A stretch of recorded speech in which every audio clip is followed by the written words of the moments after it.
بسم اللہ الرحمن الرحیم۔ ایک دفعہ موسیٰ علیہ السلام نے اللہ تعالیٰ سے پوچھا، ہے اللہ جنت میں میرے ساتھ کون ہوگا؟ تو اللہ تعالیٰ نے کہا کہ فلاں قصاب ہوگا۔ موسیٰ علیہ السلام اس قصاب کی تلاش میں نکل گئے۔ آپ چلتے گئے تو آپ نے دیکھا ایک قصاب کی دکان پہ ایک آدمی گوشت بیچ رہا تھا۔ جب وہ گوشت بیچ کر فارغ ہوا، اس نے اپنا سامان سمیٹا، ایک گوشت کا ٹکڑا کپڑے میں لپیٹا اور گھر کی طرف چل پڑا۔ موسیٰ علیہ السلام چونکہ اس کے بارے میں مزید جاننا چاہتے تھے تو آپ نے اس کے لیے اسے کہا کہ میں تمہارے ساتھ بطور مہمان جانا چاہتا ہوں۔ وہ ساتھ لے کر چلا گیا۔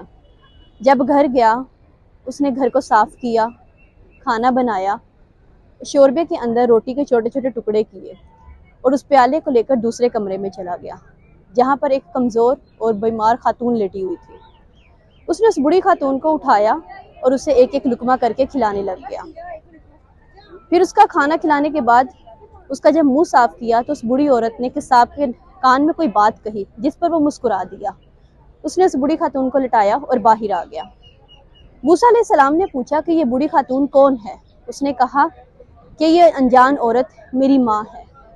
میں جب بھی گھر آتا ہوں تو آ کے سب سے پہلے میں اس کے کام کرتا ہوں، تو یہ خوش ہو کر مجھے دعا دیتی ہے اور دعا اس طرح دیتی ہے، کہتی ہے کہ جا اللہ تعالیٰ تجھے جنت میں موسیٰ کے ساتھ ٹھہرائے۔ جزاک اللہ۔